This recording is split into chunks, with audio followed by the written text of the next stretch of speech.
So, you want to build a dragon deck. The big scaries, the ultimate bombs, the reptilian ravagers with real rage-inducing rampage. Was that alliteration tough, twin? Thanks.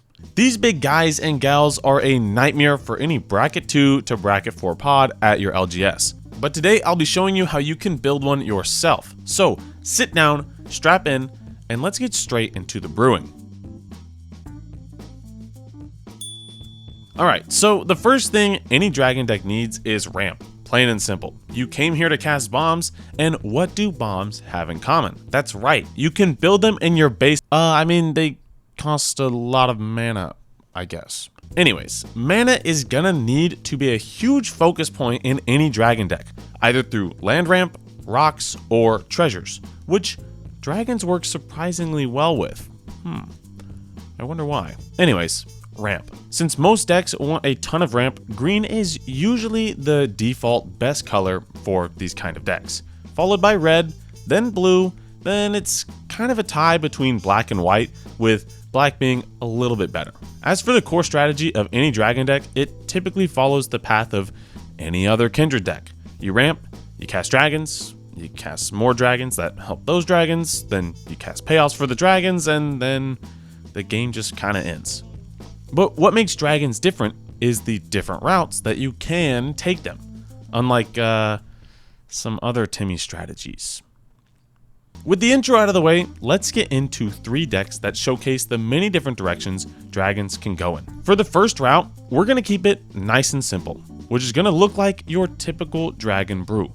Like most kindred decks, having an enabler plus payoff legendary creature in the command zone is going to be a pretty good start for your first dragon deck. Most legendary creatures you come across are going to be enablers for a dragon strategy because dragons really like each other. Really like each other.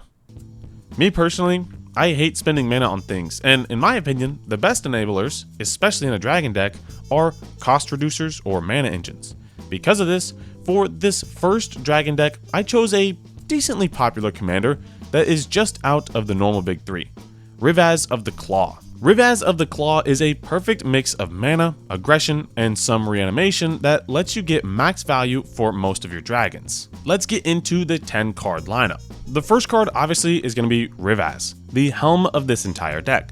Your main goal is going to be trying to get him out as early as turn 2, but of course turn 3 is fine too, to just immediately start casting your big spells heading into turn 3 and 4 and 5 and 6 and so on. You're going to get the most value if Rivaz is on the battlefield, so you need to be able to cast him as soon as possible. One thing that's super unique about Rivaz is you can cast your dragons once per turn from the graveyard. So cards like Thrill of Possibility or any other wheel effect becomes insanely broken. You essentially discard the card, which can be a dragon card, just like any other reanimation deck, and you get access to that card as well as 2 new cards. You're essentially netting cards on top of it, which these cards usually don't do. Because of this more graveyard focused strategy, a card like Buried Alive, Unmarked Grave, or Entomb are going to be great in this as well. It's going to be another great way to add consistency to the deck by adding graveyard tutors like this to put a lot of the higher value dragons in the yard more consistently. Because of everything else we just mentioned, Dragon Mage is an incredible include in this deck, as it fuels your graveyard and digs you for more pieces. It's a wheel on a dragon, which is absolutely incredible, and of course, if it dies, you can just recast it from the graveyard.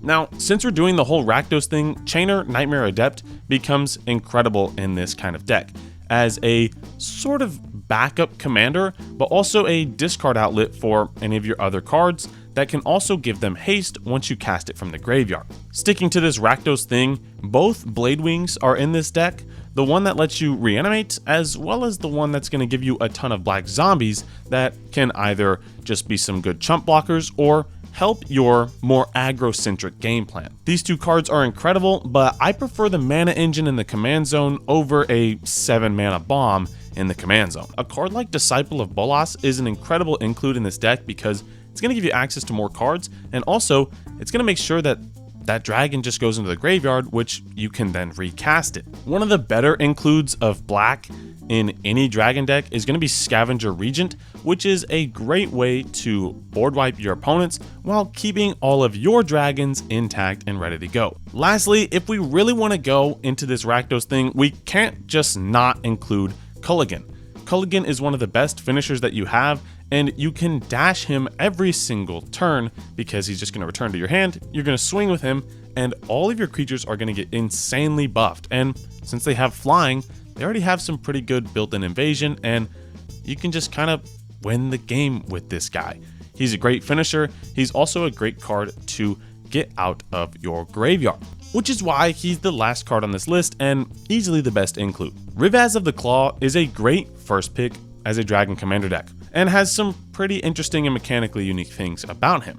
But now that we have our toes thoroughly dipped into the Dragon pool, so to say, it wouldn't really be a deck driver video if I didn't even try to mention the broken things that dragons can pull off. So let's talk about it. Comboing off in Commander is just as crazy as buying food at the grocery store. It's pretty expected to happen, and luckily with dragons, it's Timified. Timified? Is that a word? Let's say it's a word. Big dumb dragon make big combo explosion. Got it? Tiamat will be the commander of choice for this deck, because if we're gonna go all out combo, why not make it easy on ourselves? Also, Tiamat has way more aura than the Dragon, just my opinion. Now, in terms of the Tiamat combo, strap in, because it's a bit of a doozy. You make infinite mana with Food Chain or Squee, or you cast a Draco Genesis. From there, you're able to go get these 3 dragons: Miram, Bladewing the Risen, and Terror of the Peaks. You'll cast Miram and Terror of the Peaks. From there, you'll then cast Bladewing the Risen, returning any dragon, it doesn't really matter, from your graveyard to the battlefield. You'll then kill Bladewing with your Terror of the Peaks trigger. Once Bladewing is then in the graveyard, the Miram trigger will happen, creating a copy of Bladewing the Risen, which will then come back from the graveyard, the original Bladewing. That damage will then go onto an opponent. Now, your dragons will be dying to state-based actions. You'll do this over and over and over again, getting a copy of Bladewing every time Miram triggers, and then you will have 4 damage that you can deal to your opponent sequentially, infinitely, over and over and over again. Was that good? Did that make sense? I hope it did. Anyway, you could go check this out on EDH Rec. Now that we know the combo line, let's get into the top 10 picks. Tiamat obviously is our commander. He's the best card in our deck because in most cases, he either presents a win attempt or he's able to go get you any dragon at all. Even if you don't want Tiamat as a combo piece, you can still just have it as your commander and it can get you pretty much any dragon you ever want, which is really great. Next up is Enlightened Tutor, and basically any other tutor like Demonic Tutor or Vampiric Tutor or Worldly Tutor. Any of these tutors are going to be great for a deck like this that's trying to combo off, and when you're in all 5 colors, pretty much all the tutors are fair game. Next, a card like Bloom Tinder is going to be amazing in this deck. Starts off at just making 1 mana with green, but as you cast more dragons, as you have more permanents into the battlefield, this is going to start making 5 mana every single turn, which is absolutely huge for a 2-drop mana dork. Ganax is going to be just as great for mana as Bloom Tinder. In a deck like this where essentially if you resolve your commander, you win the game, it's going to be amazing to have so much treasures coming in the battlefield as you cast more and more dragons. Next is Food Chain and Squee. This combo makes infinite mana. You will exile Squee, making 3 red, which then will net 1 red when you recast Squee. You do this over and over and over again until you have infinite mana of all 5 colors, in which case you then are able to win on the spot by resolving the Tiamat and playing that combo. The next card is Show and Tell. This is a great combo piece for when you don't really want to cast Draco Genesis for its actual mana cost. Instead, you can just cast Show and Tell, and you can put Draco Genesis onto the battlefield, winning the game on the spot. Next up is Miram. Miram is amazing in this deck, not only because it's one of the combo pieces, but also you just get so many copies of all of your dragons, where you can eventually just win through combat damage if you don't really care about comboing off.